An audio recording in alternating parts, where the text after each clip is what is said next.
The college football season is coming back, and we got you covered on every game. We're breaking it down on each snap all season long. Catch us every week starting on August 4th. Joe Aguirre, Sean Scanlon, Jace Garcia, and yours truly, Obi Muniz, giving you the highlights, predictions, and current rankings. Visit our website at hhwshow.com and subscribe to our YouTube channel. It's All Four Downs, part of the CMG Sports Podcast Network.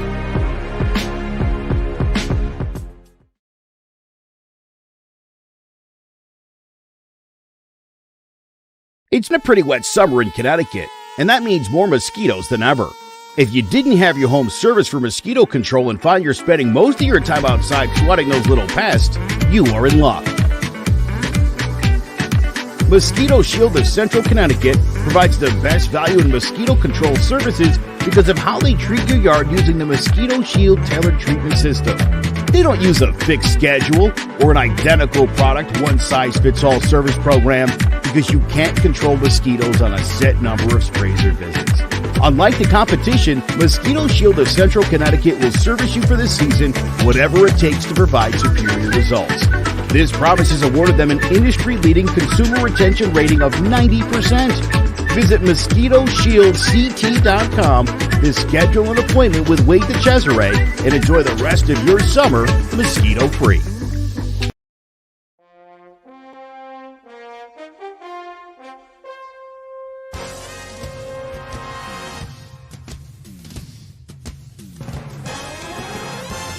The Giants are running New York like the Times as Danny is dropping all sorts of dimes. Saquon's thighs are ruining defenses' lives and Leonard Williams making opposing QBs feel him. Receivers think it's scary to line up across James Bradbury, and the Giants have a bright future led by Coach Judge, Jury, and Executioner. Tune in to Drawing About the G-Men every Wednesday at 6, live on Facebook, YouTube, and Twitch.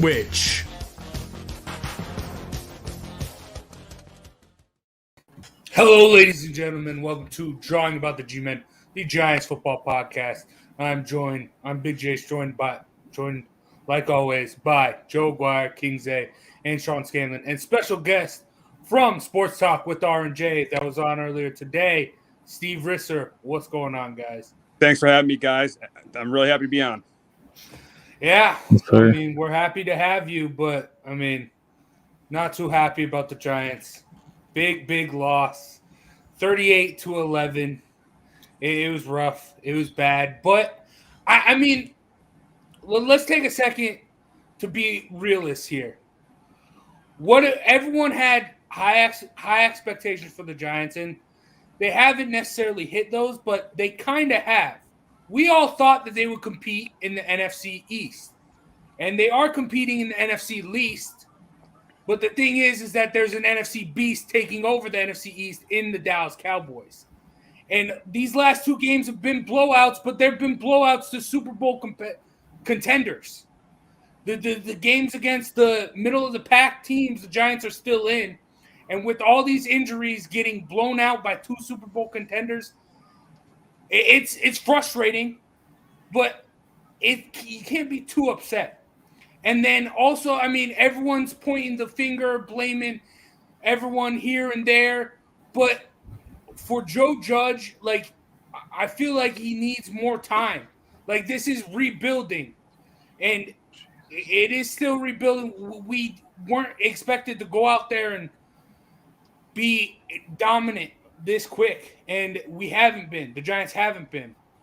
But I think if you're going to take someone away from this, it has to be Jason Garrett. Because look at what happened with Dallas since Jason Garrett.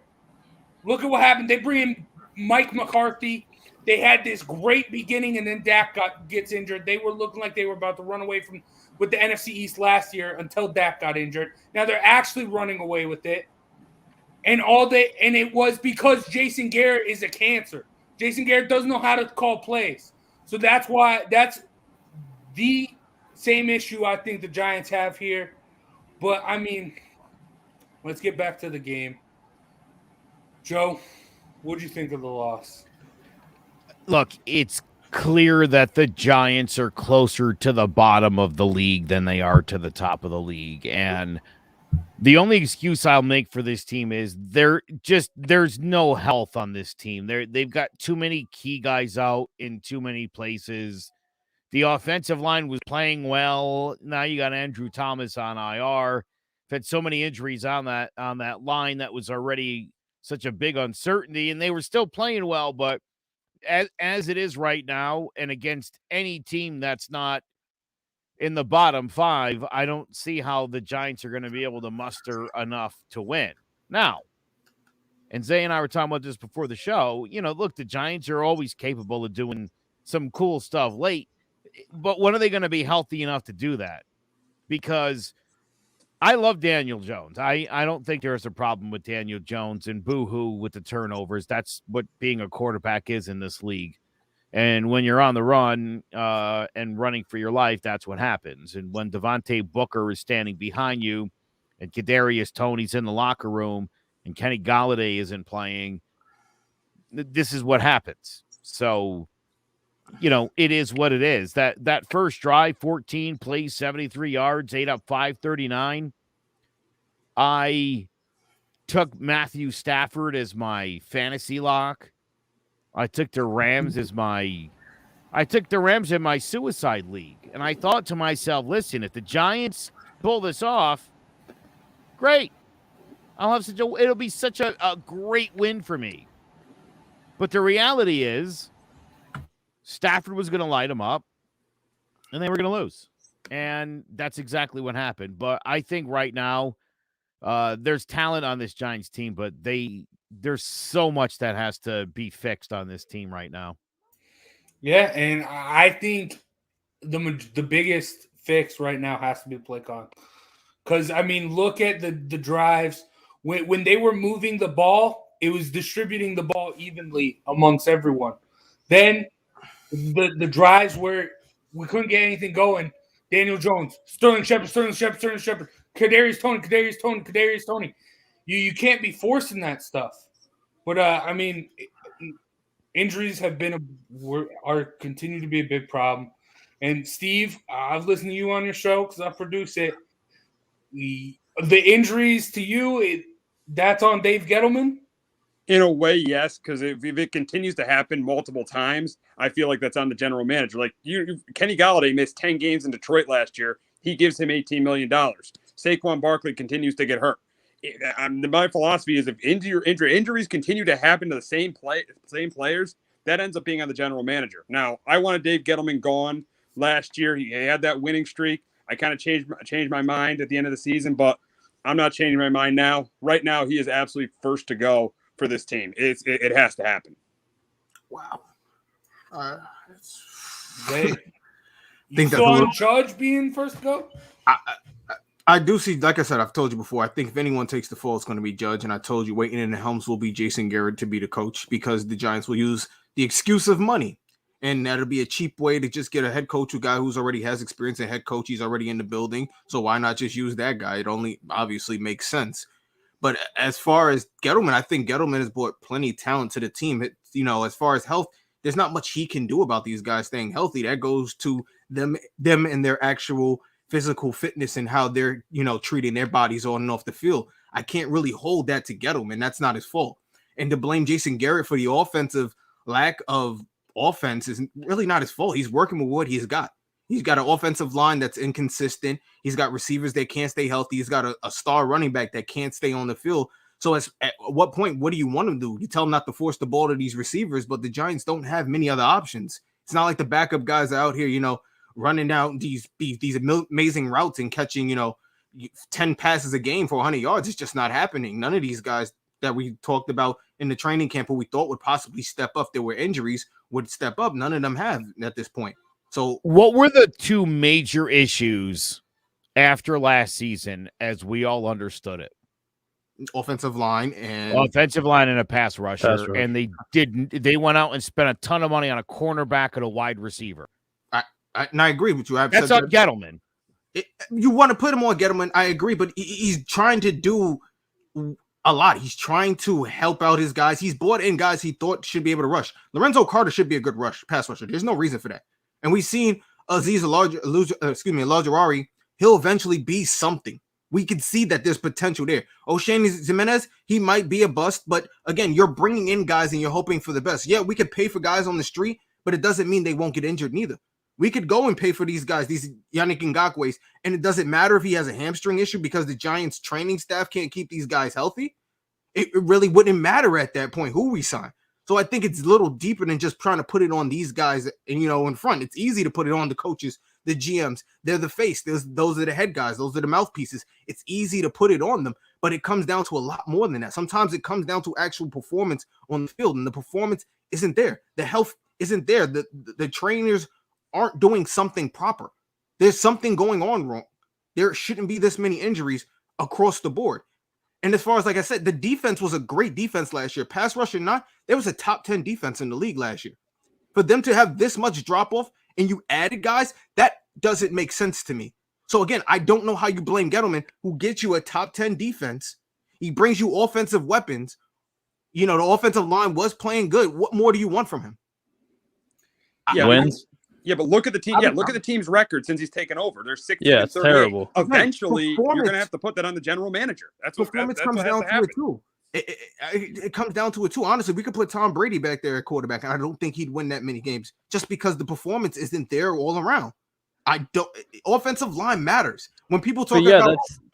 You said the performance isn't there, and that's on the general manager. He's been here for 3 years, and he's had a chance to put around talent, and we have no wins to show for it. Absolutely nothing. What do you want him to do? You ask for Saquon Barkley. You say this guy's a freak talent, one of a kind. You have to get him. He goes and gets you Saquon Barkley. That's on the general manager taking a running back second overall. As much as I love Saquon, that pick is going to come back to haunt us. That's on the general manager. Again, he can't. It's hindsight. He can't see these injuries coming. And you say he brings talent in, but I agree with Steve. I mean, there's no wins to show for it over the last 3 seasons that he's been here, and it's getting to a point where the Giants are embarrassing. We are the laughing stock of the league right now, you have to put the blame on somebody. Joe Judge has been absolutely. He's been awful this year. I was a defender of Joe Judge last season. I thought that he did a good job of rallying them at the end of the season. But this year, with his in-game management, this week, leaving in Daniel Jones in a 38-3 game where he's coming off a game where he just had to get carted off because of concussion. His O-line is out. He has no receivers to throw to, and you're leaving him in the game. Stuff like that. Dave Gettleman, he's just not been great. He's brought in some terrible free agents. His drafts have been okay, but like Zay said, some of these guys have been busts. And just as overall, and like you said, with the defense, they were a top 10 defense last year. They're bringing more talent, and they get worse. It's because guys are underperforming. James Bradbury has played terrible. Dexter Lawrence has been a no-show. Adoree Jackson hasn't done his part, and he's getting paid too. It's frustrating. Adoree Jackson's getting paid a lot to keep dropping interceptions in the end zone. But we're not going to keep talking. Exactly. That's what I mean. Dave Gettleman, he brings in these names that are big names in the league, but right when they come to New York, they haven't done anything. And it showed up last year. Bradbury was great last year. So was Leonard Williams. Obviously, Blake Martinez too. But this year, it's fallen off a cliff. And at some point, you have to put it on the general manager. I've been telling you for years, Saquon's a bust. I said it for years. Y'all told me I was wrong because he looked good in spurts. This is the situation of if the players performed, we wouldn't be mad at Gettleman. And that's why I said it comes down to performance. Because there was a time you loved Saquon, and I kept telling y'all he's a bust, he's a bust, he's a bust. Y'all told me I was crazy. I still love Saquon. Yeah, he's still, when he's on the field, he still is going to do the best. I understand it. It's rough. But, it has been the worst franchise since 2017. But also look at that. 3 coaches since then. There's got to be a point where you got to commit, I think. I think just keep cutting off your nose to spite your face. Just keep rebuilding and rebuilding. You're never going to eventually build up. But, I don't know. There's just so many fingers to point, and I guess that's just New York sports in general. There's so many fingers to point to see who's wrong here, who's wrong there. But Joe, at some point, it's just you just got to look at the franchise itself, right? So I have some bad news for all of you and for all Giants fans watching. And it's we have a blind love for this team. And I don't think we realize how much we have in common with the Bears and the Lions and some of the maybe the Browns. The Giants have had 19 winning seasons since 1964. That's 57 years. 19 winning season, and by 19 I mean at least a 7-5 in the 12 game seasons, 9-7 in the 16 game era. 85 to 90, 2006 to 2013. Those are the only real runs of success the Giants have had since the 1950s. I mean, this franchise has been remarkably inept for a really long time. The 2000 Super Bowl, they were 6-10 both seasons before and the season immediately following. There were one year one of those years they made the playoffs, though. That 1 year with San Francisco. Yeah. If you go through the Giants' all-time records, you'll be stunned at how many 6-10 finishes there are. That's generally what the New York Giants have been since 1964. The only franchise, to me, that's been doing it year after year and doing it right happens to be the Pittsburgh Steelers, which oddly enough, the two families that own these two teams have a long connection. We definitely didn't get the football brains of that family. Okay. We didn't get it. Not at all. We got, we're the more highly regarded, the Giants, they don't sign guys that beat their wives, and I respect that, and I like that in my franchise. We don't want drunk drivers and wife beaters and rapists and all that. That's great. Meanwhile, the rest of the league is signing the Kareem Hunts of the world with reckless abandon. And the Giants continue to draft poorly. This has been going on for at least since the 2000s. This team does not draft well. Outside of Eli Manning. Ernie, of course, he left. Right. Listen, outside of Eli Manning, who didn't even draft, there really wasn't much to show for any of the draft. I mean, we drafted JPP and players like that. I mean, listen, we used to draft. So, I mean, the Giants were built on having a great defensive line. You'll all recall when they didn't need a guy like Jason Pierre-Paul, they still went and drafted that guy. Best available player. The stupidest philosophy on earth. Address needs. You're running a 1970s offense in 2021 when all of the rules of this game dictate you need to be throwing the football. I mean, listen, I understand it's hard to throw the football at Giant Stadium, especially as you get into this time of the year. But you need a better offensive system. Like, getting rid of Dave Gettleman, not necessarily because he hasn't performed, but the Giants need somebody who wasn't born when the Giants were good. Somebody who's completely disillusioned at how good this franchise is, because it's not. It's mostly been really bad for a really, really long time. What they can't do is, if they do fire Gettleman, is promote from within. But knowing this franchise, that's what I think they're going to do, because they've done that all the time. Ernie Accorsi, they promoted from within. Jerry Reese, they promoted from within. Dave Gettleman, he was in Carolina, but he's been with the organization. So I really feel like I'm not going to be surprised if this team promotes from within if they get rid of Dave Gettleman. It wouldn't shock me. And that's you have a great point, Joe. The main reason is ownership is the biggest reason why this team is what they are. Steve, you can almost argue Joe Judge is a hiring from within. Technically. Because he came Bill Belichick. Yeah. That's what he said, just a disciple of that guy. Yeah. The Giants don't want to break free and try something new. It's been 57 years with very little success. It has, but again, you're in a division where you have a team like the Cowboys who's taken basically anybody, criminal, serial killer, whatever you are, they'll put you on their roster. And you've seen for the last 30 years, it still hasn't come out to a title. It hasn't come out to much more than one playoff win or two playoff wins, excuse me.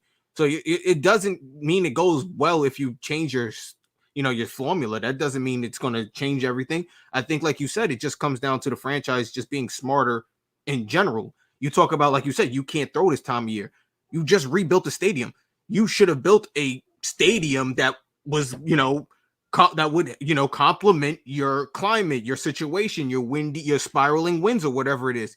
And they didn't. They just built another money grab. That's literally what it is. If you've ever been to the stadium before, it's nothing special. There's nothing to go there. You go to stadiums all around the world and there's something cool in their stadiums. The Giants stadium is just a stadium. So it almost seems like it was a gigantic waste of money. So again, it goes back to the up top brains. They're just not as smart as they used to be anymore. I don't know what it is. They're just not there.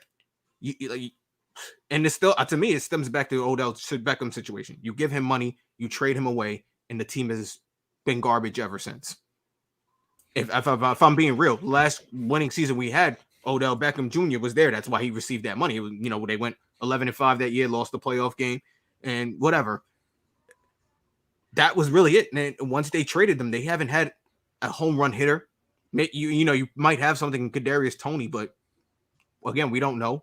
And that's why I bring the point up of maybe trading Sterling Shepard. But obviously, that's here or there. Obviously, that's for later shows. But again, the Giants need to become smarter up top, like you said, as a franchise. That's really what the issue is. It's up top. The thing, like I mentioned, regardless, anything that you do is going to be a step back and some sort of rebuild and put us maybe even another 4 years in the hole. So, it's just tough. I mean, it's bad. It's just a terrible situation. I hate being a Giants fan, but I love being a Giants fan. It's just so hard. And Zay, you mentioned trades. We'll talk about that next week as the trade deadline is closely approaching, what the Giants can do there. But now let's look ahead to the Week 7 matchup. The 3-3 Carolina Panthers come to town. Sean, starting with you, how do you see this playing out? It's going to be hard to get a win with all these players hurt on offense. Even though the Panthers have been struggling, their defense is still pretty good. They have some good pass rushers, and Hassan Reddick and Brian Burns, and Stephon Gilmore is coming back to practice this week. So I mean, with Andrew Thomas put it on IR, we don't have any receivers except for Sterling Shepard. Obviously Saquon's out. So I think we'll be able to keep it a close game because Sam Darnold has kind of come back to earth a little bit. He's been throwing a lot of interceptions lately, and this offense has kind of tailed off in the last couple of weeks, especially with Christian McCaffrey out. So hopefully this Giants defense could get some stops on third downs, get off the field, and give the ball back to this offense. But I just don't see us scoring enough points to stay in this game. So I think it will be close for the majority of the game. I could see the Panthers probably winning by a touchdown late. So it really falls on the defense this week. If we want to have any success down the stretch, I mean, it's going to be on the defense that, like Zay was saying earlier, was a top 10 defense last year. They bring in more talent. There's no reason why they shouldn't be top half of the league defense right now, and they're right at the bottom. I'm pretty sure they're 27th in scoring. They give up one of the most yards per games in the league. So it's been frustrating this year to see this defense. So they need to step up this week if they want to get a win and maybe try and get some momentum going. But I just don't see it happening with how banged up this offense is right now. Yeah, I mean, it's tough. Steve? Yeah, I know you're a Sam Darnold guy. He's coming back to MetLife. I mean, I don't think he plays great, but I think he gets the win. The Giants they're just too banged up. Way too many injuries on offense. I mean, the Panthers are good getting to the quarterback with Brian Burns and Hassan Reddick. So I think they're getting pressure on Daniel Jones and force a turnover from Daniel Jones. I do think the Giants will force a turnover from Sam Darnold. Darnold always throws that one terrible interception every game, and I think he's going to do it in this game. But at the end of the day, I feel like the Panthers are going to end up winning this game by a touchdown. I got, as I said on the show, I got the Panthers 27-20. Joe, I know Funny. he loves the Panthers. Yeah, listen, you said Sam Darnold was coming back to MetLife, and he's actually coming back to real life. And he's playing a little bit more like Sam Darnold, but to be fair, thank you. To be fair, when you don't have Christian McCaffrey on the field, you just aren't as good a quarterback as you are when he is on the field. And so let's consider that Chubba Hubbard just isn't quite the same thing, is he? Chuba? Look, that said, I think with Kadarius Toney and Barkley and Galladay all out, with that line still banged up, with Andrew Thomas out for at least 3 games on IR, I don't see the Giants scoring enough points to win this football game. I just don't. Daniel Jones maybe breaks off a 80-yard run or something. I think it's going to be really hard for this team to sustain drives. I think the Panthers defense is just too good for this Giants offense. Again, the way it's currently constructed due to all the injuries. So I think this might be a really good win for Carolina. I think they'll probably do them by at least 2 touchdowns, Steve. I hate to say that. Damn, that's 2 touchdowns. You've been high on Carolina all year, so It's a good all team. Right. Yeah. Zay, you said Saquon's a bust. But I saw a little post earlier today that said Christian McCaffrey is the next Todd Gurley. Is Christian McCaffrey a bust?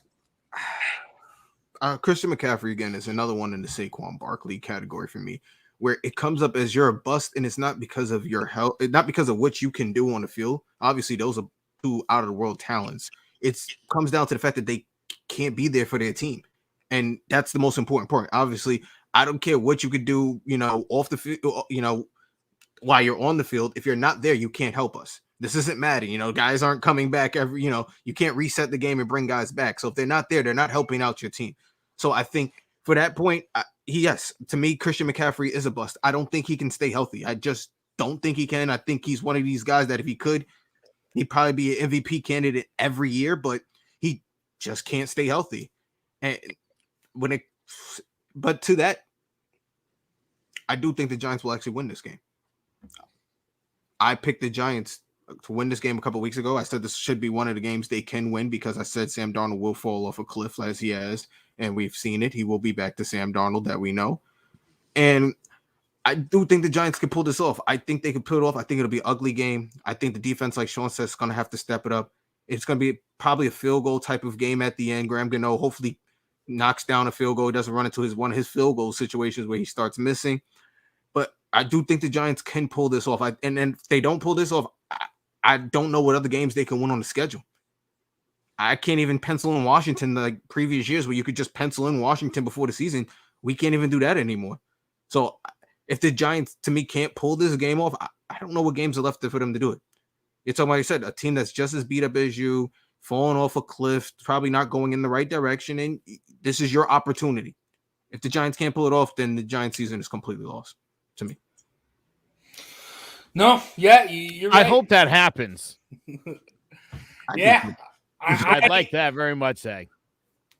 I always pick the Giants. I do think this is like the most winnable game left on their schedule. And like I said earlier, it's really easy to get super down on the Giants, especially after the past 2 weeks. But the past 2 weeks have been against Super Bowl contenders, legitimate Super Bowl contenders, and you get smashed.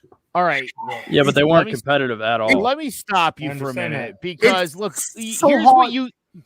here's what you said before. So let me clear it up for you. Okay.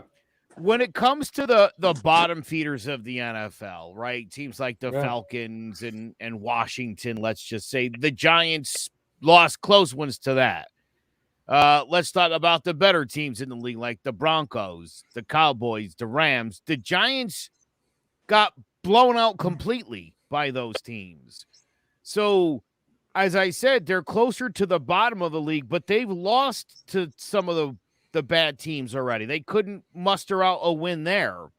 So Yeah. how are they going to beat a team like Carolina that's more middle of the pack when they can't beat the Falcons and they get blown out by all the good teams? Although the Saints thing, The whatevs. Saints are middle of the pack.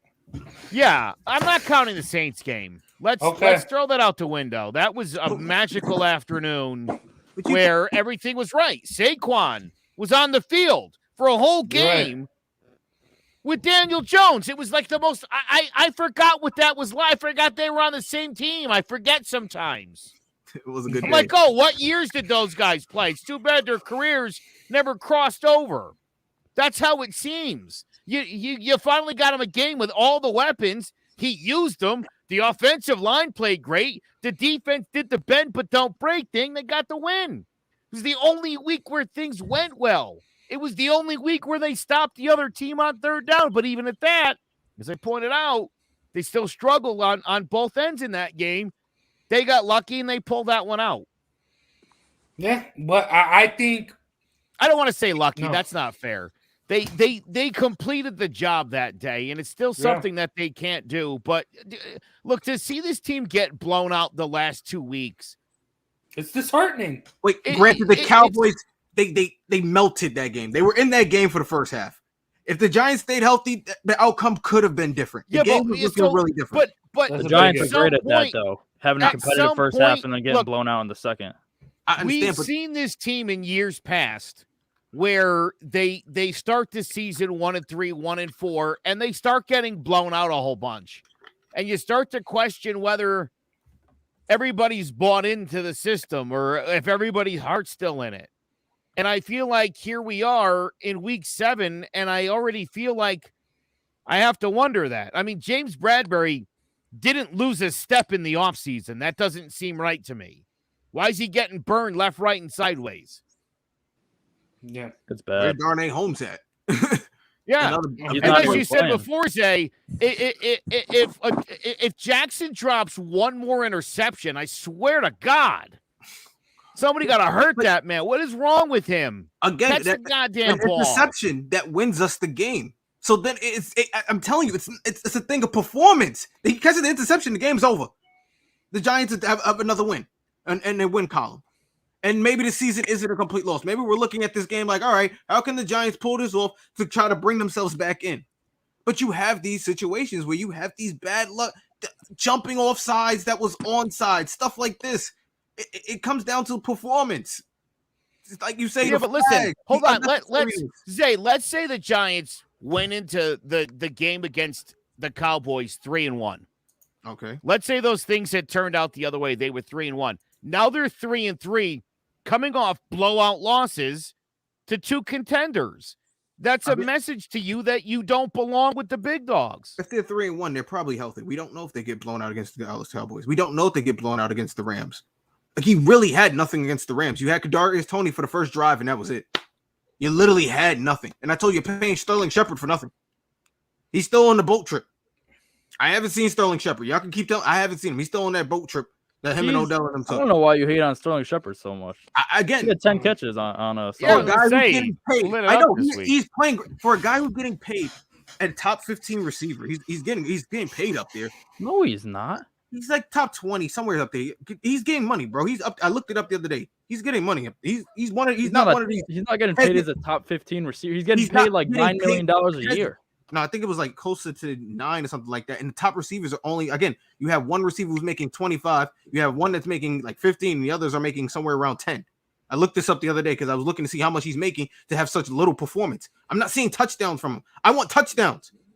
We got rid of Odell Beckham. We gave you money expecting touchdowns, not catches. Shepard wasn't really the replacement. He's hurt of Odell, all though. the Two time. different receivers. How many concussions has he had throughout the last few years? he had. It was has last 2, season. That was it. He has As far as hamstring. concussions go. The hamstring. I'm just not a Sterling Shepard fan. I'm sorry. I But could it's- tell. Shepard was never like he's that possession guy. He's never going to Yeah, you be can't that compare him to touchdown Odell. guy. They're two Like, completely different yeah. receivers. Yes, but when you get rid of Odell in the hopes that this man steps up, that's what Gettleman was hoping. That was the idea. So He didn't let me replace clear him with up bigger a couple things because facts are important. He is the 26th best paid receiver out 26? of 317. Not quite as high as they suggested, but I thought it that's was top 20. I'm sorry. I but apologize. dude, look, 20. hold on. There's 30 teams. Yeah. If every team has a WR1, then they're saying he's in the top half of the WR1s. That And we doesn't pay Kenny jive. Galladay That you were lot, right, too. but that doesn't jive with the production we've ever gotten out of that guy. His yearly is 10.25, which is high for a receiver. definitely yes, it is, especially when you're not even the number one receiver. And now with Kadarius Toney, He's you know, expendable. again, listen, right in a situation where Kadarius Toney and Kenny Galladay are healthy, and Darius Slayton's your deep guy. You're talking about Sterling Shepard. Throw in a healthy Kyle Rudolph and Ingram. What is Sterling Shepard? He's a really overpaid slot guy. Yeah, that is definitely facts. I like Sterling Shepard. I like Sterling Shepard. He got a great week, but here we go. Tony Agresti says Shepard's not a game changer. He's not. Again, dude, he could have 10 catches, and it's like, oh, Sterling Shepard. I agree with that, but he's been a great safety blanket for Daniel Jones. Yeah. Especially on I'll third. give you He's a that. huge third Tony down could guy, do which is so everything he underrated. could do and more.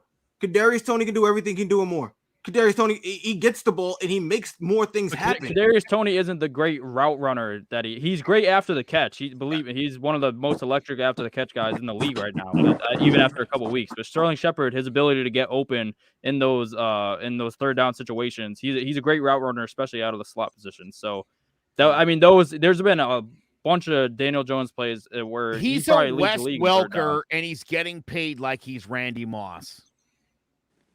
I agree that he's probably a little bit overpaid, but I mean, you guys are acting like he's an absolute bum, though. Listen. Hold on. What did I just say? I just said, look, this guy could average 10 catches a night, and it seems like he didn't do anything. He's not like the game breaker that I agree. He's a great safety blanket. I'll take him. He's a good slot guy. He gets the job done. He's got good hands. Just has never been a difference maker. He's not a Mario Manningham type. That was a good third option guy. Steve Smith, great. That's another good one. Yeah, there's been some guys that like, you know, I like Sterling Shepard. Don't get me wrong. I hate the new number, but it's too weird. I hate when people do that. I hate the whole idea of it, but that's for another time and day. Yeah, I'm just saying he is overpaid. That's a fact for a guy who doesn't really make a difference in any game he's in, and isn't necessarily the most reliable guy health-wise. He's having a good year. I wouldn't say he's not making a difference this year. First game, he had 7 catches, 113 yards, and a touchdown. He was the best receiver against the Broncos. And they lost next week. Yeah, obviously the Giants suck. We lose freaking every week. The week after that, he had 9 catches for 94 yards, and then the next week he gets hurt, so he has 2 catches, and then last week 10 for 76. So he's productive for one game. Wait, what about the other games? I just named 3 games right there. He's productive. What about the other games? He was hurt. Right. That's zero production. Again, Your best what is it? Your best abilities, your availability? Best abilities, availability. Yeah, well, none of the Giants had this year was against the so Saints. it's not just him. The best game they had this year was against the Saints, and he wasn't there. And the offense flowed a lot better without him. didn't miss a beat. Yeah, it's because everyone else was playing. No. Now no one else. Right, they don't need him. He's expendable, Sean. I'm sorry, especially a team that needs an offensive lineman or pass. But no one's going to take that contract. If he's overpaid, why would you take an overpaid guy? Again, that goes to the front office being smarter. They got to be full smarter. house. Now you've done it. Now you guys have done it. Here comes Trevor. Trevor, tell him what's up. You guys are, here's the thing. I'm listening to you guys this whole time. You guys are talking way too much about Sterling Shepard. Let's talk about something else. Yeah. I'm just standing up for sure. He apologized. You're right. He's not that good to be spending this much time on. You're right. He's not a game changer. Well, he's all the Giants have right now. That's a sad statement. Which doesn't make sense when you have Evan Ingram, who's a freaking nature. Yeah, Evan Ingram is he's a freaking nature. You gotta go. I package him too. Him, Shepard, and a pick. And one of those first round picks. Trevor, are the Giants gonna be able to beat the Panthers? Without Andrew Thomas not playing, without Kadarius Toney, this offense is very limited. It's back to where we saw last year, the year before. It's very limited with weapons. I expect Carolina to bounce back. I mean, Carolina, we talked about this a couple of weeks ago. I didn't consider them a legit team, just like I didn't consider the Broncos, and it's showing again that these teams, it's because of their schedule. It could be a wide open game. The Giants defense has to make some sort of way to get Sam Darnold to turn the ball over, give Daniel Jones a chance if they could establish some sort of rushing attack, and keep Daniel Jones healthy. And that's what it comes down to again. This is a game that the Giants could win because it's just what the Giants do. But I would see the Panthers finishing the job. I think they're a more complete team right now, and that's not saying a lot. The Giants are battered with injuries, like every other team, like a team like the Baltimore Ravens. It's just the Giants are in a state of, like we talked about the other day, they need a slap in the face because it's reality time for Giant fans that this isn't a good franchise right now. And we're in the dark days of being Giant fans, and it's just what it is. I'm as passionate as they come as a Giant fan, but you got to be realistic. That's the thing. You could be a fan, and then you could be a fanatic and be biased, like some people on this that don't ever pick against the Giants. Don't know who, but we know who we're talking about. Hey, I still had the best pick record last year. So what'd you say? I had the best pick record. Yeah, I was an expert last year. Oh, you're talking about the past. Oh, yeah, no, okay. Like all Yankees, like all Yankees. Wait, but not on picking the dude. You would have finished Giants, so much better. Yeah, I would. Like all Yankee and Giant fans that still live in the past with all of our championships that we haven't won in 10 years, but it's okay. Yeah. Let's talk about the now, and that's what the Giants are. The Giants are not a good franchise. There's a reason why they've started 1-5 or worse the past 5 freaking years. It's just where they're at. Bad drafting. And I know everybody's in love with Kadarius Toney, but guys, we didn't need Kadarius Toney. We didn't. We needed Rashawn Slater. Yeah. We needed a guy like Rashawn Slater. We needed a guy like Micah Parsons that is changing their teams respectively. Look at the Dallas defense. It's a lot. I won't say a lot better. It's better and much improved from what it was last year. And the Chargers offensive line, Justin Herbert, has some sort of enough time to make the throws. Austin Eckler to get those holes and dominate what he's been doing so far. It's about the need. The Giants haven't been hitting on their draft picks. That's why they're in the state that they are in right now. Bad contracts, bad hires. They got to get away from the same old hirings of guys like Dave Gettleman, people that are in-house. Just can't. Got to change it up a bit because right now that method, that philosophy is not working currently. And that's why the Giants are in the position that they are. And that's why they're 17-51 since 2017, which is currently the worst record in the NFL. They are, and we hate to say it because we used to always break their stones all the time, they are a laughingstock, boys. That's what it comes down to right now. Mm-hmm. And if you don't think so, then you're not watching the same thing that most people are watching every Sunday. You know, it's funny. I don't know why 2017 is the cutoff barometer on that record. I suppose it's because they were 11-5 in 2016. Yeah, that's what. Yeah, because they won 2013 season. But if you go to 2015, 14, and 13, you'll find they're racked up a lot more losses there as well. Since their Super Bowl season, you take away that 11-win year, they only have a combo of 40 wins, combined 44 wins. Since the Super Bowl. Take away that 11-5 season. They only have 44 wins, guys, in 10 years. And one of those wins was the year after they won the Super Bowl, too. They won 9 games, so it's probably even less. Yeah. Exactly. That's it. That's where the Giants are. So we could point the finger and laugh at the Detroit Lions or laugh at the New York Jets franchise or even laugh at the Cleveland Browns franchise for what it's been. We're one of them. We should really be pointing the finger at us and laughing at ourselves because realistically, guys, it's dark days and sad days for New York Giant fans. You know, listen, it's funny. Again, I'm 46. I grew up basically when Lawrence Taylor showed up. I started watching football and Phil Simms and Joe Morris, Carl Banks, Leonard Marshall. This team was really good from 85 to 90. And I knew the Giants sucked in the 70s, but they were great in the 60s, in the 50s, in the 30s, and the 20s. They had some – look at their record, by the way. If you ever get a chance, go on Football Reference.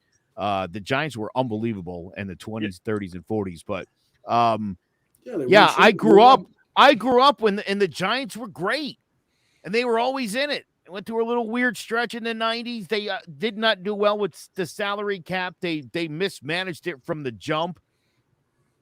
And literally there was a gap basically from the 90s. You take out the Super Bowl that they got destroyed in by Baltimore up until Eli took over. This team was dreadful. And we convinced ourselves year after year, like, oh, this is weird. And every now and again they go 9-7, Steve, and you're like, all right, we're back. And then we're 6-10 again the next year. And it's been going on for a long time. And you had a nice stretch run with Eli. And it's over. And again, you get the one blip, couple of years, and that's it. This is a real problem here. They really do need to blow this thing up. You can't. And the problem is John Mara's never going to do it. You can't. You're in New York. You're in New York. I hate to say it, and that's part of the issue. New York don't want to wait. We don't like to wait for rebuilds. We want our teams great right away. We don't like it. Look at any New York team. Look at the Yankees. They don't look to rebuild. They just buy players. You look at, obviously, the Jets and the Mets are a little different. But when it comes to the teams that know how to make money moves, even the New York Knicks, New York teams don't like to wait. They used to buy what they could go on the market and get. And hopefully that'll bring them a championship. That's what the Yankees did for years. They bought championships, basically, when they was winning. Huh? Obviously, in the 90s, obviously, they were homegrown. You had your homegrown heroes. But for the most part, we don't like to wait. In New York, we want our teams great right away. We don't want to rebuild. Listen, let me tell you about the 96 to 2000 Yankees. They did a great job of developing talent, right?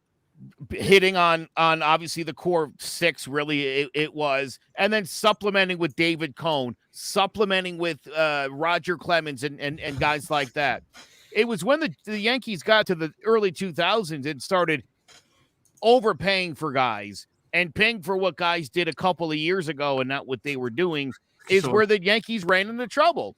And then by 2006, Trevor, am I right? By 06, literally 06, 07, 08, they were terrible. They were still making the playoffs. They were terrible. They were not well-constructed teams. They were not productive. Everybody wanted to be on base. They weren't doing that. The Yankees had to catch up to the analytics. And again, I think this is where the Giants are. The Giants are where the 06 Yankees were, where it's like, we'll just keep adding superstars. And, doesn't work. Doesn't work when the league changes. You got to keep up. I'm with Sander. I mentioned it earlier.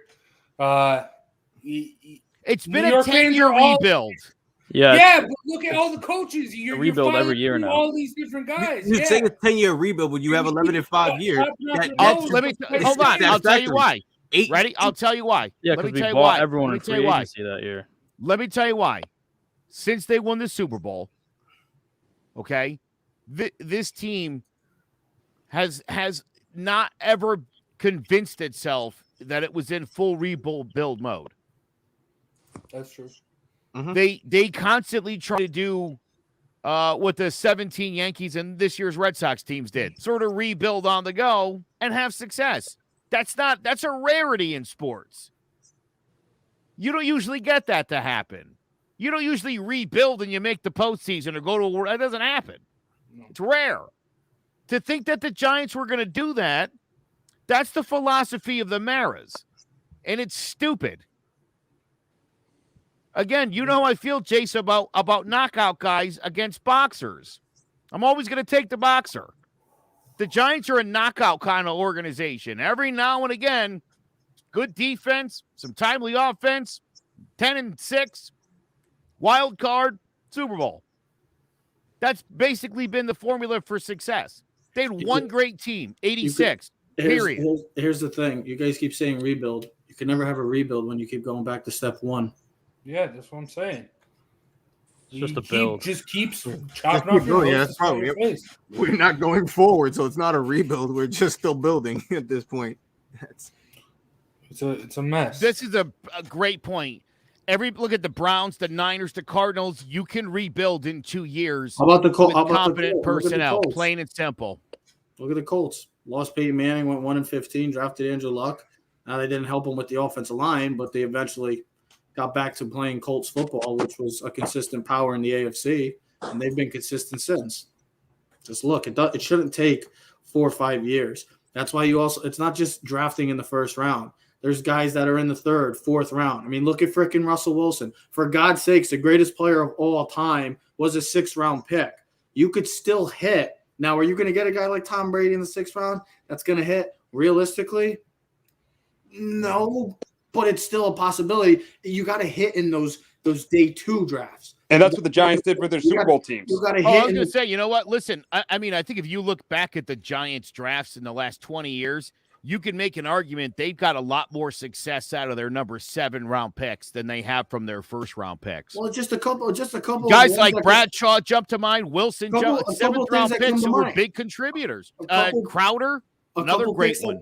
A couple picks that come to mind for me recently is, well, the Saquon pick, because there was a need for offensive line, as there has always been, and there was a need for quarterback at the time. And we didn't know. I mean, Josh Allen had the talent. Lamar had the talent. We didn't expect them to be maybe superstars the way that they are now. And another one that really bothers me too is another time that the Giants could have taken an offensive lineman who's become a pretty good, solid perennial Pro Bowler, plays for the New Orleans Saints. His name is Ryan Ramczyk. Had the chance to draft him, but they took a guy named Evan Ingram with Jerry Reese. And that's the problem. The Giants draft for the fanciness, the best of play, the BPA, as they like to call it, BS, I like to call that. They have to draft for need. And they don't draft for need. They needed an offensive lineman. Last year, Andrew Thomas, they took a guy that they needed. He didn't start off good, but guess what? Now, if he can stay healthy, which is unfortunate that he's out right now, but he was playing to a level that, hey, guess what? That's a great pick right there.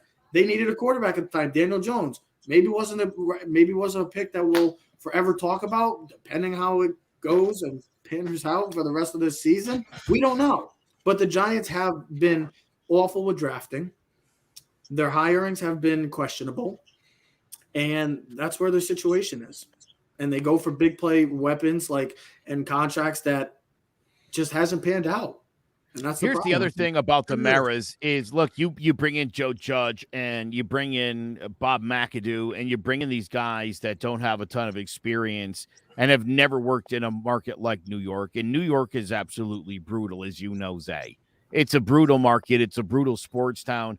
And if you're not cut for that, it just makes it that much more difficult. And none of those guys has handled the media particularly well. And I think Joe Judge sounds like an idiot every week as he tries to reassure us that everything is fine when it's clear it isn't. Yeah, I mean, it's just a lot wrong. No one's ever going to have the answer. I mean, it's probably going to continue, and then just out of the blue, Giants will have a winning season like it has been in the past. But with all this criticism about all the different GMs for the Giants, let's play a little GM of our own. Trade deadline's coming up in 2 weeks, and if you were a GM for any team, what is a deal that you would try to get done? Start off with you, Sean, for the trade deadline. Yeah. So I had 2 written down. One is for the Colts. I would try and go out and get a tackle.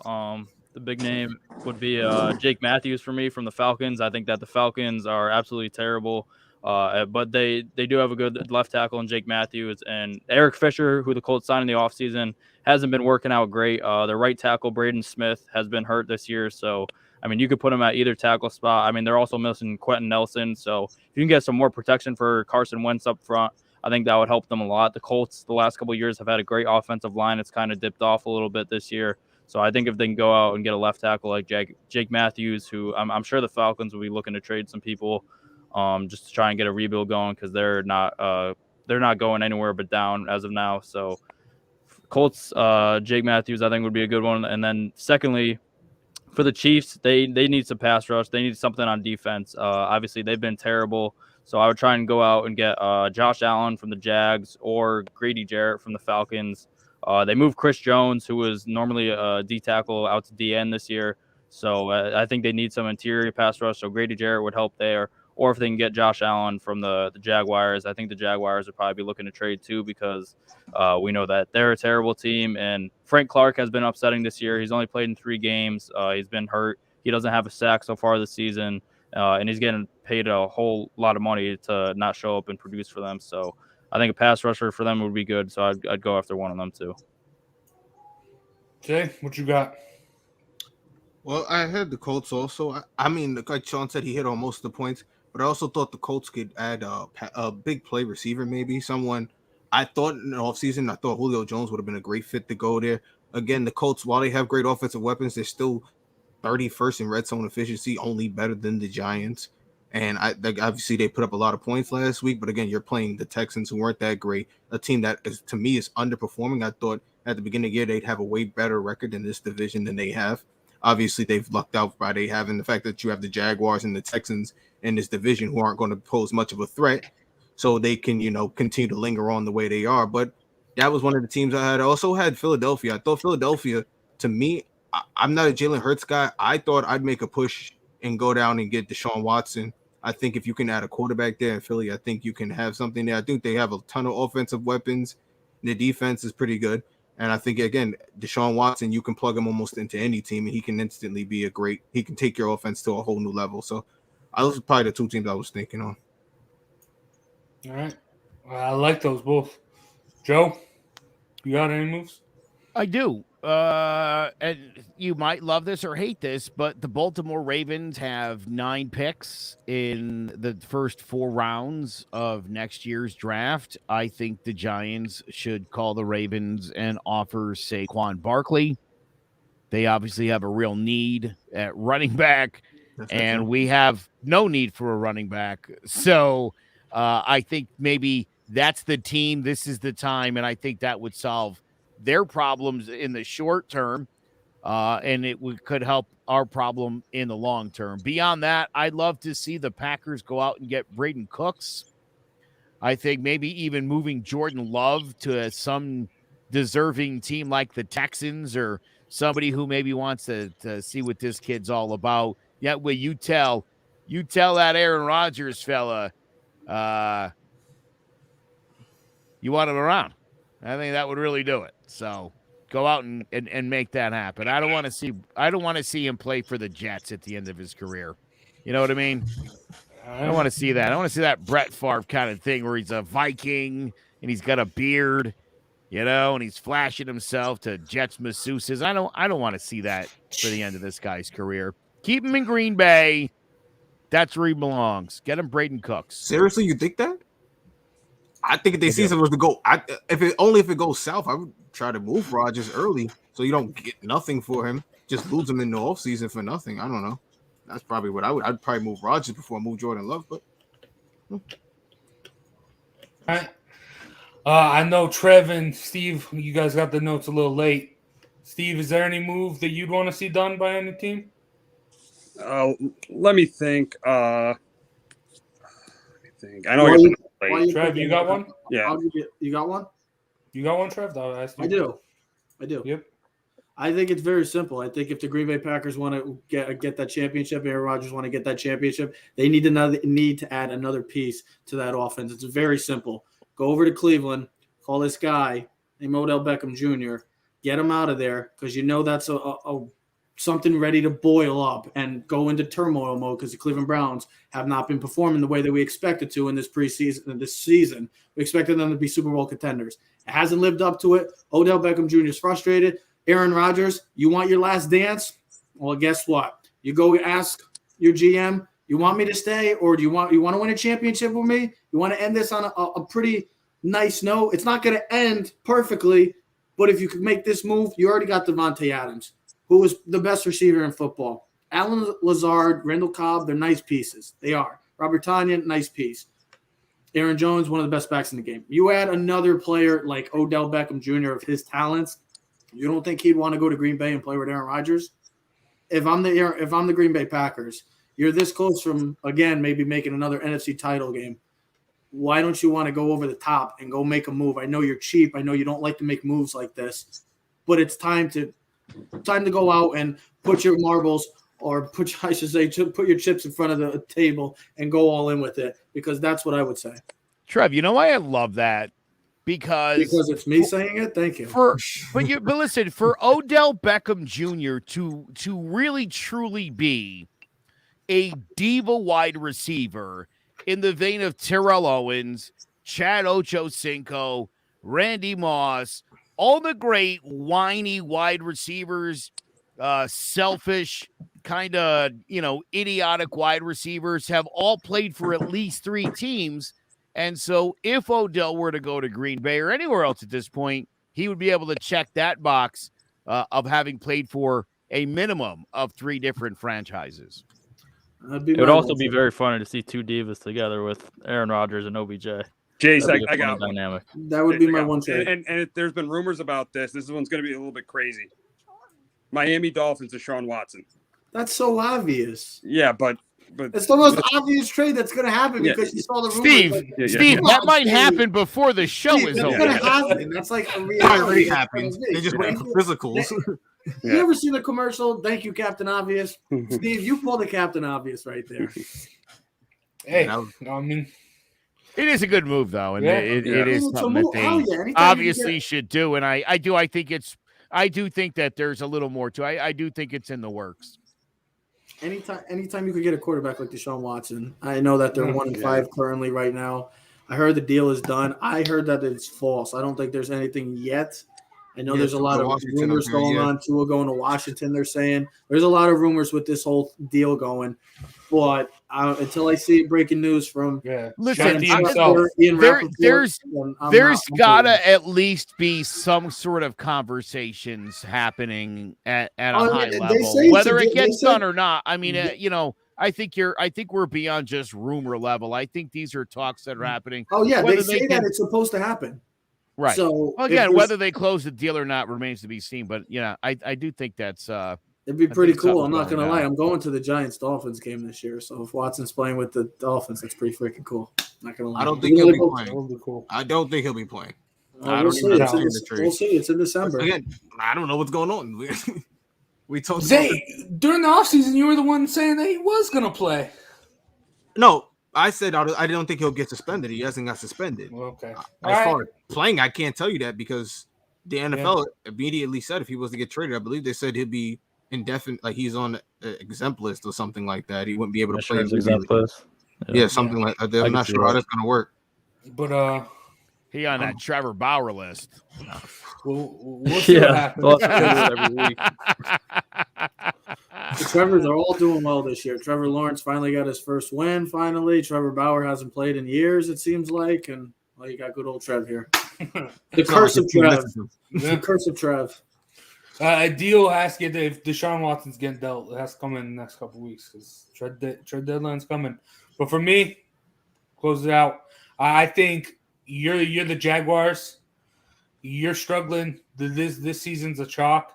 You got Travis Etienne in the wings. I think you trade Robinson to the Chiefs because let's be real for a second. The Cowboys, they are just the Chiefs with a run game, and their defense is playing a little bit better than the Chiefs this year. But just for the Chiefs to have a run game, make that offense just that much better, that will catapult them because they've been – I mean, Darrell Williams is a competent back. Darrell Williams is a pretty competent. Yeah, you don't like Clyde Edwards-Helaire? He's out. No, but I mean, you need a guy. Yeah, I know. James Robinson is very consistent, and he's been like, look what he did. He was great last year. He has been the one consistent point for this Jags I don't think team. he fits that offense. I see James Robinson as more of a – I feel like a guy like Darrell Williams and guys like Clyde Edwards-Helaire is more of a perfect match for them. Just the they way kind of need a receiving back too. Just the way their offensive style is, how their schemes are each and every game. I feel like they like that quick. Maybe they'd be interested in James Robinson is more of a power back. James Robinson is more of the power. It's just more of a power back. I don't see the Chiefs ever getting into a power type run game, whereas they like to use their running backs out of the backfield. James Robinson's a great back, don't get me wrong, but he wouldn't be the right fit in Kansas City. He's a better fit. But with that, I mean, with the power back, being able to run between the tackles, here's a good play action. No, Jace, if for a Band-Aid situation, Jace, I think that'll work perfectly. Not like a full-term situation. A better fit for James Robinson would be Baltimore. A Band-Aid situation. I like that too. Baltimore would be a better fit for him. And that too, probably. Because of the way they run, because of their scheme. They love to run the football. So that's a perfect. They're a power eye type team. It's just in a spread offense or pistol offense. That's what they try to run. Whereas the Chiefs, they like to run and gun. They got that shotgun, the West Coast offense. They love to do it where they're throwing the ball all over the place. James Robinson's more of a power back. He'd be more of a match in Baltimore. That's what I would say. But even when – no, I do think you do – like a team like that will benefit from a power back. Just being able to run between the tackles better, I think, would just benefit them. I mean, like I said, Jason, Band-Aid situation. Like Seattle wish they had a Band-Aid. Yeah, and for their quarterback situation. Yeah. And, I mean, you got to have multiple facets. I mean, having to run back by committee is never a bad thing, really. But especially when you got all decent guys like that. But, all right, we're going to talk about some bets. But with bets, you got to take care of your finances. So let's hear from JPEX Financial. You have a 401k and some savings for future retirement, but you don't even know if it's enough to live off of. How much is enough? And how often do you think about it? The team at JPEX Financial Group can help set your mind at ease. We specialize in creating strategies, doing the planning and managing of your financial, educational, and investment needs. We help clients pursue their investment goals with sound financial strategies. You deserve a personal, tailored plan. Lasting, meaningful, and open relationships are the foundation of our practice. You've worked hard for your money and should feel confident with your investment choices as you make decisions for your financial future. Your goals are our goals. We are dedicated to your needs and hopes for your future. Visit our website or give us a call at 860-430-5397. That is JPEX Financial. Thank them for sponsoring today's episode. And when you're betting on these games, you got to make sure your finances are right. So check out JPEX Financial.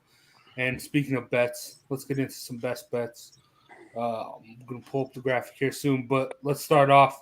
Say tomorrow night you got the Broncos getting it done on the road against the Browns. I know Baker Mayfield's not playing. You got Case Keenum. Both running backs are out for the Browns, so this looks like a good one. Yeah. Obviously, like you said, no running backs. You're talking about the quarterback, Baker Mayfield, again, re-aggravating that injured shoulder. Even though it's not the throwing shoulder, it's still going to play some part in the game. Obviously, maybe I can see him getting knocked out probably this time because he took a lot of shots last week where I wasn't sure if he was even going to get back up. So I think if he did take shots like that this week with such a short turnaround, I'm not sure if he'll be able to finish that game. And that, to me, favors the Broncos. When you have no running back, you got no quarterback. At that point, I think it's a gimme. So I'm going to take the Broncos in this one. I like it, but look at he's going to get the Broncos defense, Yeah. Someone's going to get to the quarterback. I'm pretty sure the Browns are favored too, so the Broncos +2, right? It's +2, yeah. Oh, yeah. I'm pretty sure it said minus. Am I tripping? No, it's no. Browns are a It's 3-point shifted. favorite. That's Yeah, even yeah, better yeah. for you, Zach. Favorite, yeah. Yeah. Yeah, okay, yeah. But The Browns are favored? Yeah, the Browns are favored without Baker, yeah. Hold on, because I'm Because they're home. The Browns are favored. They're home. They got the better roster. They're favored. Without Mike, but Baker is Baker playing or not playing? Baker's Yeah, not yeah, playing. oh, yeah, He's yeah. playing. Keenum's playing. Yeah, they are. That's crazy. Oh, We looked at that's it what I backwards, thought. Jace. That's Yeah, crazy. that's weird. No, I mean they're. I home. assumed that it had to be. I guess we looked I at it thought backwards. Maybe Broncos are going to win the game outright. I would think. You're giving me 3. Yeah, I'm sorry. My mind was thinking that the Broncos. I guess I read. No. that. I was I'm not thinking- surprised at all that the Browns aren't favored in that Zay, game. I would have Not taken surprised at that all. too. Jeez. Yeah, now I'm definitely running all over. hey, it. Can I Well, get Case in on that Keenum- pick? Case Keenum was an MVP candidate that year he started for All the right. Vikings. What year was that? Once with the Vikings, 2017. they made the Yeah. NFC Championship. Oh, yeah. He was a beast. 2000 when? 17. Oh, I thought you said And then he 7. went to the Yeah, Broncos Conor and McGregor Browns. was good that year, too. Hey, So was Gary Sanchez. yeah, yeah, but You ran right into that one, buddy. yeah, I did forgot have to a put good this year. up before. I'm Look 0-2. at that that record. record. 0-2 both times picking the Bills. You gotta stop picking the Bills, Trevor. I know. Or you're just a bad luck charm for. or Josh when he Allen. picks the Bills, they play bad. Didn't you just hear me earlier? I just said it's karma for the Trevors right now. It's not working Yeah. well for them. But other than that, all four of us got got wins. Good for us, guys. We all won. Congratulations. I clawed back to 500. Yeah. 4-3 will look nice next week. Clawed back. I don't think you ever were 500, Joe. How the hell do you even get a tie? Yeah, he was. I mean, When clawed it was to 0-0. 500. A When it's push. 0-0, when nobody I picked picked games. Cincy +3 against the Packers, and it was a 3-point game. So, all right, Joe. Raiders -3 versus the Eagles. Steve had the Eagles +3 against the Raiders as one of his best bets on Sports Talk. Oh no! Listen, I think that when the Eagles play bad teams, we mistakenly start to think they're a good team. They're in the Giants league really at this point. And when they play a good team like the Raiders, I think you'll see the difference between where they're at. So I definitely like the Raiders here, given 3 at home in Vegas. Steve, how are the Eagles going to get it done? I think Miles Sanders. I think he has a big game. Jalen Hurts has a big game. Miles Sanders is on 2 of my fantasy teams. He sucks, and he doesn't do anything. He doesn't get the ball. They got to get the ball. That's the problem. They They got to go get to him the the ball. ball. Yeah. They did it in that last series. Hopefully, Sirianni starts to learn to give him the ball. I just don't buy the Raiders yet. I think their offensive line is a little bit shaky. Their defense, they're improving a little bit shaky. I'm not buying the Raiders yet. I know they're 4-2, but I'm not buying them yet. Well, you'll buy him this week, Captain. No, I think it's going to be a rough time for Jalen Hurts. I think Max Crosby and Ngakoue is going to be down his throat. And I think Darren Waller is going to have a big game. But I don't know. No, Raiders are going to get done. Like, I like Jalen Hurts a lot, but, yeah, I don't see the Eagles getting it done. In Vegas. Yeah, in Vegas. A young kid going to Vegas for the first time in Jalen Hurts? I could see Vegas. I could see Vegas losing. Yeah, okay. Yeah, the Eagles aren't that bad. No way the Eagles are coming into Vegas and beating Derek Carr. Oh, my God. Yeah, no, listen, I just look, Derek Carr is playing at a really high level this year. I got on his train last year. I predicted them to upset the Chiefs. They almost had him a second time last year. This is definitely a better team. And again, like everybody else, dealing with injuries. Josh Jacobs been out. But yeah, these guys, man, I don't know. They find a way to get it done. And again, if this game was at the Link, I might flip it. I might take the Eagles in that case. But I feel like the Raiders at home, I think that's too much for the Eagles. All right. But now, Sean, the night game, you got the Colts going into Santa Clara. That was one of mine too. The same one Sean had. Great mind thinks alike, Steve. Yeah, if you look at the record 4-2 on the year, if you're a sports bettor, just go ahead and take my picks because you're gonna win some money.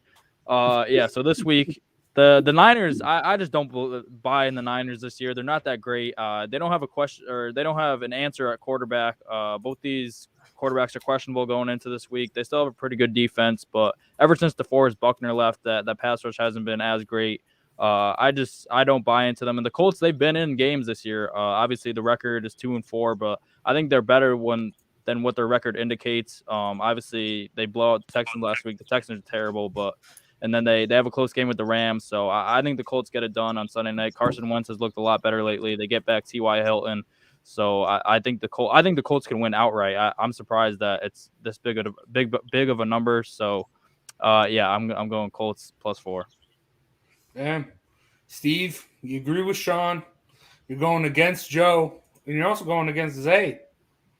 Yes, I'm going against Zay, and I know that Baker's not playing, and Chubb and Hunt aren't playing, but I think it's going to be the defense of the Browns, going to be the pass rush of Myles Garrett and Jadeveon Clowney getting pressure on Teddy Bridgewater, just like Max Crosby did last week for the Raiders.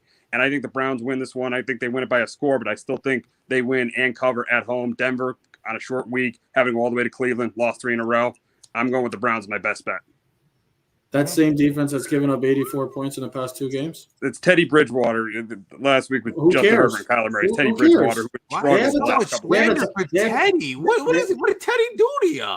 They have a Yeah, that's Zay's favorite quarterback. Kyler Murray. Yeah, listen, I don't disagree with Steve. I mean, look, the Browns have solid defense has weapons, though. They gotten still have solid- absolutely lit up, but They it's a still have good solid defense. weapons. It doesn't matter. I do think that the Browns defense, unlike the Washington defense, I think can turn things around and play better. They've got the talent. They've got they got everything they need. The So thing is, they're going to be. They don't need they're gonna Teddy be to be fine. like Kyler. They don't need him to be Herbert, where he has to throw for 500 yards and 5 touchdowns. They have weapons on that team. They can run the football with Javonte Williams. I got Noah Fant. They do have weapons still. Let's not forget Cortland Sutton, who was almost like a 1,400-yard receiver before he got injured and he shattered his leg last year. He's a solid receiver. Tim Patrick, another solid I was receiver. going to say, dude, Tim Patrick might be one of the have best weapons. number 2 If they guys in give the league. If Every they give week Teddy that guy just puts up enough, numbers. Teddy doesn't have to do a lot. If he just does the right time when asked to be to make those throws, he can deliver. I'm not saying he's going to be Kyler Murray or Justin Herbert this week and go off, but I'm saying this defense is questionable with the Cleveland Browns, and we thought this defense was going to be stout. I mean, I know it's against Kyler and Herbert the past 2 weeks, but still, that's where we got to see the measuring stick for the Cleveland Browns defense. How legit are they? Yeah. Can't handle the great quarterbacks? Maybe you handle a middle of the pack guy in Teddy Bridgewater. We'll see, but it's a toss-up type game. It's not like they're definitely the Cleveland Browns are winning. Yeah, if the Broncos don't get way behind, they got a chance. I'll definitely give you that. It's just if they get way behind, because that happened against the Ravens, that happened against the Steelers, that happened last week. If the Broncos get behind with Bridgewater, it's going to be a tough night for them. That's what I'm saying. It's just this is a toss-up type game. This could be like a 51-49% type game. I mean, you could go 50-50 either way. It doesn't matter. I know the Browns got some weapons still, but who is going off? Jonathan Peoples-Jones? Who is going off on that Cleveland team? I like the Broncos to win the game. I'm sorry. I think they're missing way too many weapons. We'll see what happens. And Jarvis Landry, he's obviously out as well. Yeah, I mean they're seriously lacking. Who's gonna put the ball in the end zone? Ernest Johnson. Odell Beckham Jr. Yo, I have him in fantasy. I need a big week. So well, I wouldn't bank on that. All right. It should be interesting. Definitely a lot more interesting with all those injuries to the Browns. This game is. But Trev, you gonna get your first win this week? We've all heard the saying, third time's a charm. Well, Trev's going to get it this week because the Washington football team is god-awful right now. They are dead last in giving up the most passing yards per game at just over a solid 309 yards per game. I expect Aaron Rodgers, Devontae Adams, and company to dominate this game. This Washington team is not good. This supposed dominant defense that we were all waiting for and was going to be Super Bowl caliber has not shown up. Chase Young, who I'm a huge fan of, hasn't really been his sacks, doesn't have a lot of sacks. I don't even think he has a sack right now. This team is struggling defensively. I expect Green Bay to torch this team up, and I expect them to pick them apart. And they're on a roll. Since they lost their 38-3 opening loss to the Saints, they're on a roll. They're finding ways to win close, and they're finding ways to win big. This is a game I expect them to cover, and I expect them to win big over a team in the entire NFC East, the definition, that's been pretty much god-awful other than the Dallas Cowboys. Yeah. 8.5 is a big number, though. Oh, I know, but I was looking at some of the bigger games. Like I wanted to pick the Bucs, but yeah. Did you see the Cardinals spread? The Cardinals spread's almost 18.5 or 18. Yeah. Speaking of the Cardinals game, I got the Cardinals with the over 17.5. I wanted to pick it, but that's just so big. I think that against this Texans defense, I think the Cardinals themselves can score 48 points. Cardinals do also have a tendency to, after big wins, play down their opponents. So I can see the Texans scoring a couple here. So that's why I have it the over and 47. Like for how electric this Cardinals offense is, that's a pretty low number. So I think that they'll get pretty smashed. But All right, that's going to do it for best bets. And let's take a look at fantasy locks last week. Oh, would you look at that? Tyreek Hill. Tyreek Hill did great. How are we doing this? How am I at the bottom? I'm in the lead. I already got Did I this. win last week? Yes, you won last week with Matt Stafford. Oh, so I've done 2 times and I almost got That's a 40 great points. pick. Man, you guys are, if I was doing this all year, you guys would be screwed. You can only pick one player a week. No, you have 37.6 Oh, yeah. total. You're averaging what, 59? Almost 20 60, points. about- Almost 20 points a game. yeah, Just almost get- 20. Almost. Look Yeah, what it's I'm 2 averaging. Just remember, 2 play. I've only had 2 games. You're kicking Yeah. ass right now. Sean, you finally broke 100. Yeah. Go. But the Najee Harris pick was good. I mean, Najee's a I'm beast. sticking with running backs from now on. yeah. All right, That's my and strategy. we'll get to that. But we just talked about Cardinals against the Texans.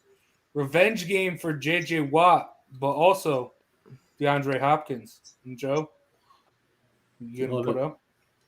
Yeah, look, that defense is not great, and Kyler Murray's having an MVP caliber season, and he's got to get the ball into DeAndre Hopkins' hands, and DeAndre Hopkins going to light it up, score a couple touchdowns, 130 yards in the air, like 10 catches. It's going to be a DeAndre Hopkins kind of day. That's your guy. Make sure you lock him in. All right, and Zay, sticking in that game, you just got the QB, Kyler Murray. SpongeBob Square pick of the week. I need to make up some more points, make up some more ground on you guys. Guys actually catching up. Like you said, one of the highest scoring teams in the league. He'll obviously put up a lot of points, hopefully to Joe's guy, but just not enough that Joe ends up beating me this week. But Nice. we'll see. Man, A lot of Christian Kirk and AJ Green. Hopefully. And Rondell Moore. Or is he injured? He's always injured. But or at least in college. But now, Sean, you're sticking with the running backs. The running back, the best running back against the struggling Chiefs defense. That's right. Najee Harris finally got it done for me last week. It's the first running back I picked. So I'm going to try to get back in this. And who better to pick than Derrick Henry, who, like you said, best running back in the league. I hope that he goes on a tear this week. Maybe another 100-yard game with 3 touchdowns would be huge for me to try and get back into this fantasy lock race. So, King Henry, it's up to you. Let's get it. Okay. And Steve, you're in that game too. You're going Patrick Mahomes to get it done. Should have a big week against this Titans defense. I mean, he should go off. He should have 4 or 5 touchdowns. Weather should be nice. It's supposed to be nice in Nashville. It's going to be a back and forth game. I picked it 35-31 on my show today, and I think Mahomes is a huge week, throws 4 or 5 touchdowns against the Titans. All right. So I think we're all just doubling up on games. But Trev, Monday night, Alvin Kamara. The genius never doubles up. Never. I was actually going to go Derrick Henry, Sean. So good call. Genius. But anyways, I'm going to go with Alvin Kamara coming off the bye. And the Seattle Seahawks are giving up a beautiful 141 yards on the ground. They're a terrible defense. I know they had the opportunity to win last week against Pittsburgh, but Najee had another solid game for them. They haven't been able to stop anybody on that defense. Alvin Kamara, I expect him a lot to be heavily involved in that passing game. Jameis, you know how he likes to check it down sometimes. Maybe it could be his best friend because of the sense of the way he likes to be turnover prone. But I'm going with AK-41. I expect him to have a huge game coming off the bye. And I didn't mean doubling up players. We're doubling up games. Joe and I got to be Zay different. on the Cards. Sean and Steve on the Titans Cards. I mean, Titans Chiefs game. I'm sorry. Sorry, Trev. I got Jameis. And I got him because, hey, you could have picked any other quarterback. You could have picked Rodgers against Washington. My boy, I would have believed you. my boy. The last time you did this was a travesty for yourself. I know. But he's going to get done against the Seahawks. Why? Why? Because why. the Seahawks' best coverage defender is Bobby Wagner, and Jameis loves to look down the field and throw the football. Blitz boy ain't going to do He has a lot of picks. Yeah. Jameis is so inconsistent. The Seahawks secondary is terrible. Yeah. I understand that, but it's Jameis. We just Jamal said Teddy, Adams. we said Teddy Bridgewater a little while. All of a sudden, we think Jameis Winston's a It solid depends what player. Jameis you get. He's had a lot of good games this year. Just got to stay away from the interceptions. Sean, you say a lot of good things on the show. That wasn't one of them. Look at, I mean, he said, I know for a fact he's had 2 solid games. It's still Oh, early in the season. 2 solid games out of 6. Whoops. We had 3. He's had 3. It's been one good, Yeah, bad, good, bad. efficient. So this week he should be good. A lot of Coming off passing a yards, bye. or a lot of passing touchdowns. Excuse me, not a lot of passing yards. Coming off a bye, I Guys, it think stinks. the Seahawks, like I said it prior to the season, everyone looked at me with questionable faces because Not me. I'm riding the Jameis train with you. No, I'm talking about the Seahawks. The Seahawks, they regressed because they've stayed the same. Everyone around them got better, and this is a team right now. They stink. I can't believe everybody buys into Seattle. I know Steve loves the Seattle Seahawks. I'm done with them now. I'm done. Yeah, about time. You should have been done with them like 4 years ago when they're the same exact team. They get to the playoffs and they lose in the first round. I always have bought into like the Russell Yankees. Wilson, but the problem there is just the defense is just awful. And Bobby Wagner's regressed this year. This defense is just terrible. I'm done with them in terms of being a championship contender. And obviously with Wilson, they're not going to be able to win a lot of games. Yeah. So, yeah, Jameis is going to get done. I think he's going to light up that defense. So, yeah, right. Yeah. You said Alvin Kamara is going to do great things in the passing game. Guess who's giving him the ball? Jameis. Taysom Hill, baby. Taysom Hill. Yeah. Don't forget about Taysom Hill. Dude, both his passes against the Giants were picks. So, but all right. Yeah, he ran over the entire. He ran over the defense for a touchdown also. So yeah, he's not passing the ball to Alvin Kamara. I'll tell you that.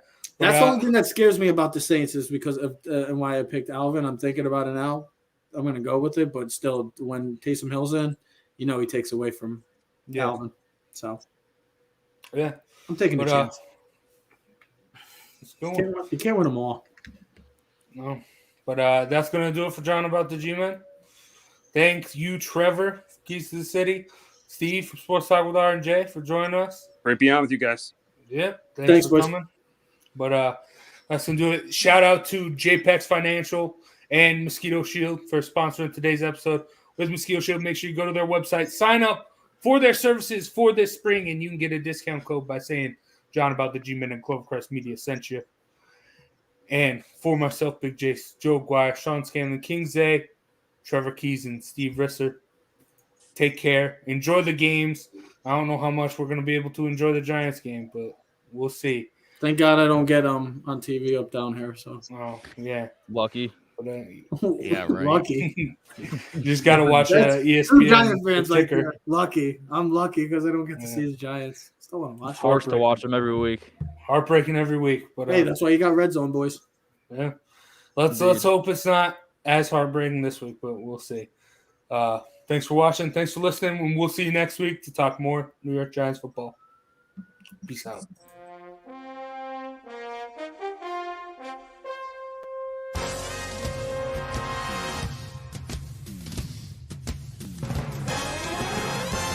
The Giants are running New York like the Times as Danny is dropping all sorts of dimes. Saquon's thighs are ruining defenses' lives and Leonard Williams making opposing QBs feel him. Receivers think it's scary to line up across James Bradbury, and the Giants have a bright future led by Coach Judge, Jury, and Executioner. Tune in to Drawing About the G-Men every Wednesday at 6, live on Facebook, YouTube, and Twitch.